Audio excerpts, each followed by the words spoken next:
নমস্কাৰ শিক্ষাগুৰুসকল, আপোনালোক সকলোকে মোৰ ইউটিউব চেনেল টিচাৰ্ছ কৰ্ণাৰলৈ পুনৰ এবাৰ স্বাগতম জনাইছোঁ। আমাৰ যিসকল ছিনিয়ৰ মোষ্ট টিচাৰে প্ৰধান শিক্ষকৰ পদ ল'বৰ কাৰণে অপেক্ষা কৰি আছে LP স্কুলৰ, তেওঁলোকৰ কাৰণে এটি ভাল খবৰ যে ডাইৰেক্টৰ অফ এলিমেণ্টাৰী এডুকেশ্যন মেমৰ ফালৰ পৰা প্ৰতিখন জিলাৰ ডিষ্ট্ৰিক্ট এলিমেণ্টাৰী এডুকেশ্যন অফিচাৰলৈ DO সকললৈ এটি পত্ৰ আহিছে। পত্ৰটোৰ বিষয়বস্তু হিচাপে উল্লেখ কৰিছে যে ছিনিয়ৰ মোষ্ট টিচাৰৰ পদটিক আপগ্ৰেড কৰা হ'ব হেডমাষ্টৰৰ পদলৈ। 6,595টা LP স্কুল গোটেই অসমৰ 6,595টা LP স্কুলৰ ছিনিয়ৰ মোষ্ট এছিষ্টেণ্ট টিচাৰৰ পদটিক আপগ্ৰেড কৰা হ'ব হেডমাষ্টৰ পষ্টলৈ। আৰু ইয়াতে উল্লেখ কৰিছে যে 6,595টা LP স্কুলৰ ভিতৰত 2,617টা LP স্কুল এনেকুৱা য'ত এনৰোলমেণ্ট 150তকৈ ওপৰত, আৰু 3,978টা LP স্কুল এনেধৰণৰ য'ত এনৰোলমেণ্ট 100ৰ পৰা 150লৈকে।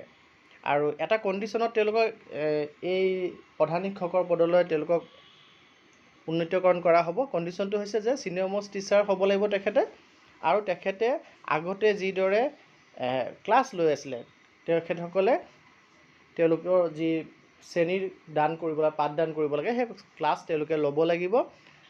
এডিশ্যন টু দ্য হেডমাষ্টাৰ হোৱাৰ, প্ৰধান শিক্ষক হোৱাৰ উপৰিও তেওঁলোকৰ শ্ৰেণী পাঠদান তেওঁলোকে চলাই যাব লাগিব, আৰু তেওঁলোক ছিনিয়ৰ মোষ্ট টিচাৰ বিদ্যালয়খনৰ হ'ব লাগিব।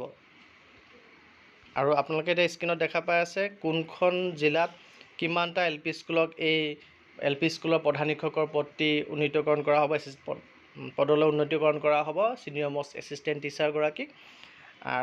লিষ্টটো মই স্ক্ৰীণত দেখুৱাই আছোঁ আপোনালোকক। আৰু যদি আপোনালোকক লিষ্টটি লাগে তেতিয়াহ'লে আপোনালোকে মোক হোৱাটছআপ কৰিব, মই দি পেলাই আপোনালোকক সহায় কৰিব পাৰিম। আৰু আমাৰ কাৰ্যালয়সমূহলৈ অনুৰোধ কৰিছে এইবুলি যে 7 ছেপ্টেম্বৰৰ ভিতৰত এটি ফৰ্মেট দি দিছে, সেই ফৰ্মেটটোত যাতে এই যি 6,595টা বিদ্যালয় আছে সেই 6,595টা বিদ্যালয়ৰ তথ্যখিনি দিব লাগিব। তথ্যখিনিত বিচাৰিছে কোনটো ব্লক বা DI আণ্ডাৰত হয়, LP স্কুলখনৰ নাম কি, আৰু এক্সিষ্টিং যিমান ষ্টাফ আছে মানে শিক্ষক শিক্ষয়িত্ৰী বিদ্যালয়ত আছে তেওঁলোকৰ নাম লাগিব, আৰু ৰেগুলাৰ কণ্টেক্সুৱেল নে ষ্টেটফুল সেই শিক্ষক শিক্ষয়িত্ৰীসকল সেইটো লাগিব, আৰু অৰিজিনেল ডেট অফ জইনিং লাগিব, আৰু বিদ্যালয়খনৰ IC হেডমাষ্টাৰ বৰ্তমান কোন হয়, আৰু কোনজন ছিনিয়ৰ মোষ্ট এছিষ্টেণ্ট টিচাৰক হেডমাষ্টাৰ পদলৈ উন্নীতকৰণ কৰিবৰ কাৰণে প্ৰস্তাৱ কৰা হৈছে। এই ফৰ্মেটটি ফিল আপ কৰি পেলাই 7 ছেপ্টেম্বৰৰ ভিতৰত ডাইৰেক্টৰ অফ এলিমেণ্টাৰী এডুকেশ্যনৰ ছাবমিট কৰিব লাগিব। গতিকে অতি সোনকালে আমি এই প্ৰধান শিক্ষকৰ পদলৈ উন্নীতকৰণৰ যি ব্যৱস্থা সেইটো সম্পূৰ্ণ হ'ব বুলি আশা কৰিব পাৰোঁ। ধন্যবাদ।